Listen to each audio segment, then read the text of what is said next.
Today, I have a very special guest, someone who really exemplifies what the zero to hero journey of sustainable and healthy weight loss looks like. When Spring started with our coaching program about a year and a half ago, she was at 144 pounds. And over the course of a little over a year, she lost 30 pounds and 7 inches off of her waist. And she did it without a ton of exercise and giving up her favorite foods, as you'll hear. And now we're actually transitioning her from targeted primary fat loss to intuitive eating and natural maintenance so that she can be healthy and fit for life. So for all of you out there who feel that weight loss is hard and that you're just going to have to work hard for the rest of your life, it's not going to be that way forever, and you'll see how. And please stick around until the end of this video because Richa and I do have a special announcement to make on our coaching program. So stick around for the end on the announcement on that. So I'll just give a short introduction to our listeners tuning in. So Spring was one of Richa and my clients, and I think you joined back in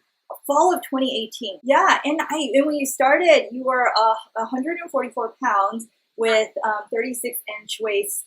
And now, why don't you tell everybody what your current stats are? I think I forgot to weigh myself this morning because I'm on spring break, so my brain is like, what day is it? And I didn't. But I'm right around like 114 right now. Yeah.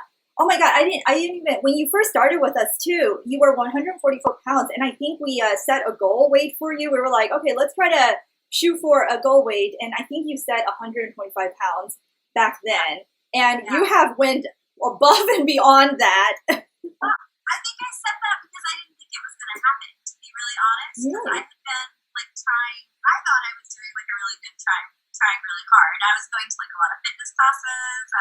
I had like a gym membership, and I'd spent the whole summer just going to classes like all this time. And then when I reached out to you is because I hadn't like achieved anything. Like I felt like a little bit like stronger maybe, but like I hadn't seen any like physical differences. So that was the point where I was like, yeah, I need to like get some professional help with this. But I set like 125 at first because I just didn't think that was going to happen. So I was like, well, if it happens, great, you know. And then once I hit it, I was like, well, I should keep going. Yeah. So you were like, I'll shoot for Jupiter and land on the moon, and that'll be good. Yeah.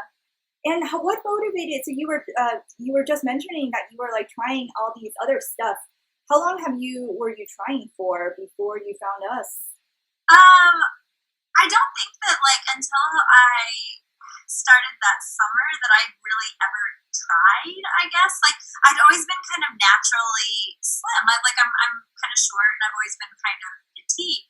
And I've never had to like try very hard, I guess. Like I used to dance growing up, and so like I danced all the time.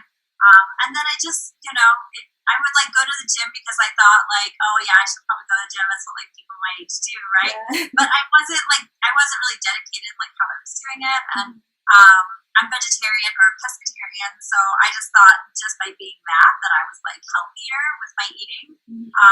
That's newsflash, I wasn't, as you taught me.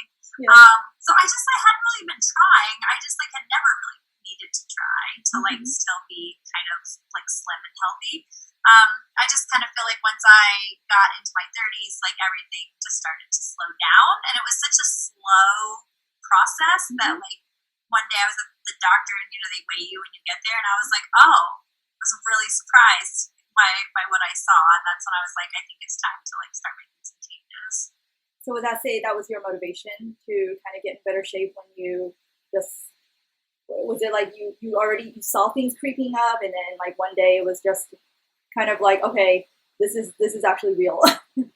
Yeah, it was just surprising. Like I remember I had like gone to get some new clothes, and I had like grabbed my sizes that I remember getting like years ago, and they like didn't fit at all. And I was like, oh, I just, I felt like I was just going to keep going with it unless like something changed. So awesome. And you actually, when you were ready to to make these changes to your body, you went all out. I think you got like a trainer and like you looked for us with the nutritionist, like everything. Like you had a whole army to help you. I don't mess around. Like when I decide like something needs to happen, like I just, I feel like like financially, I was putting money into like my diet, and then I decided to like go with the trainer, and I was like, I'm putting like too much of an investment of like my money and my time and my energy to like slack on this. So I just decided to like go 100% with it. And it worked. I absolutely love that because I mean, I can't say like how many people we've come across, myself included, if I'm honest, who have spent so much time and so much money actually on diet programs and books and, you know, this workout and that workout and that workout, and end up really kind of just spinning their wheels because I don't know if other people have noticed, all of these programs are like 3 months long. You know, like they're all like programs that are meant to give you like enough of a initial boost, but doesn't really get you past the plateau. And I think that's really great that you knew exactly what you wanted and you were going. I don't know if you remember, but like when I first contacted you, I was like gung ho on like doing the paleo diet. I remember asking you about that. I was like, I'm vegetarian, I eat seafood, and I want to do the paleo diet because I'd seen like other people have a lot of success. Yeah. And I remember y'all were like so gentle with me. You're like, yeah, you might have some success at first, but like it's ultimately not a sustainable lifestyle. Yeah. And I am somebody like, I love to eat. Like that's, you know, like even now in quarantine, like the things I look forward to are like Wednesday nights are takeout nights, Sunday mornings are donut mornings. Like I love to eat, and like if I had gone on the paleo diet, like I wouldn't be eating any of those things right now. You know? Yeah, I mean, you like your baked goods, and I like my baked goods too. So I actually tried paleo for a while, and it was good. It was good while it lasted, but definitely it was just. You know, there are just sometimes like you really want that you really want that cookie or whatever. It definitely works for some people, but I think the approach we always try is we want to respect everybody's opinions and everybody's preferences. So we are always willing to give things a try, but at the end of the day, your data, the results speak louder than what it is. What it is what people think is the best. So it depends on where your life takes you. I think the hardest thing for me in the beginning was the protein issue. Like protein was a huge problem for me. So I was like, I'm eating so much, but I remember y'all were like, but look at your protein, it's so low. I remember that was a struggle at the beginning. I would like fight y'all on it and be like, I can't eat any more today. And you're like, you need to get more protein. And once I did that, once I like upped my protein, I like finally got some protein powder, and that actually made like a huge difference. And I was just really resistant to that at first because it didn't feel like natural to me, I guess. But like I just realized I think my eating was kind of disordered because of like what I was eating and what I wasn't eating. So once I got the protein in there, thanks to y'all, it like really, I think that was like a big catalyst for things to start changing. Awesome. That's great. What were some of, I guess, the initial, you mentioned protein, what were some initial like aha moments that you had? I think like finding hacks for things were big things for me. Like realizing I wouldn't have to give up things if I could find like a better alternative for it. Like kind of cycling back to the protein, I really like pasta, and like realizing, well, there's pastas out there that are made of like chickpeas or made of lentils, and like I can still have pastas. I just need to make like smarter choices about like the types of stuff that I'm having. And so I think like that was a big one, just finding ways like for example, I really like granola in my yogurt, but granola is like it's not the best for you, right? And so like just substituting like some kind of crunchy like fiber cereal in my yogurt has been like really good for me. So I still get that crunch, but I'm not getting all the stuff that comes with granola. So I think it's just like making smarter choices. Yeah. And I think also portion size was like a hard one for me because like I was raised in the South, and like portions down there are way bigger than they are than they should be. I'm from Texas, so I totally. Oh, really? Okay, so I totally get what you mean. Yeah. So like learning the portion control. I remember once you said like it needs to be palm size, and I was like, oh, I don't know about that. So like getting away from like the big portions, or like trying to fill up, like, yes, you can still have like a giant salad, but most of it needs to be the greens and not like the tofu or the whatever else like I'm putting on top of it. You know, like just learning how to like plan out my meals a little bit better was a big one for me. Yeah. How did you? Let's talk more about portioning. Like, how did you? What were some tips or tricks that you might have done to make portioning easier? Did you just white knuckle your way through it, or were there like certain things you did that made it easier for you to eat more of the nutrient dense stuff and less of the calorie dense stuff? I'm very visual. I'm a very visual person, and so for me, I needed to see like I did a lot of measuring at first, not so much like for weight, but just to see like this is what a cup of cereal looks like. This is what a cup of pasta looks like. So a cup of greens.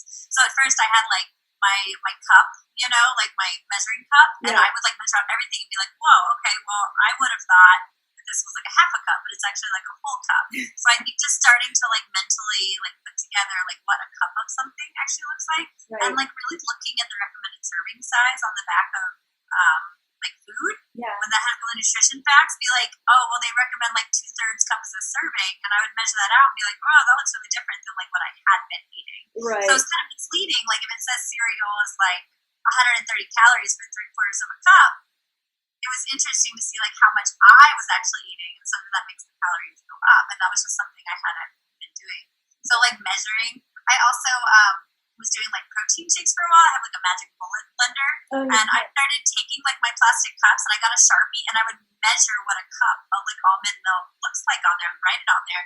So that when I was making my smoothies, I wasn't filling it like all the way up with almond milk and then putting the protein powder in. I would be like, well, I only need a cup of it. And so I like Sharpied all my clear containers and stuff. So I could see. But like once I started putting that like mind, like that visual connection with it, it started to be a lot easier. It was like it was just really like mind blowing to see like my portion sizes were like way off.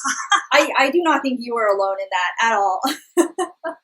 Yeah, most people think that the portion sizes are way bigger than they actually are. One of Richa's story was because she grew up in Indonesia when she moved to the States, and she like, you know, she saw like people eating like these giant sub sandwiches, and she's like, who eats sandwiches that are that big? But then like a year later, she was also eating sub sandwiches that were like 12 inches long.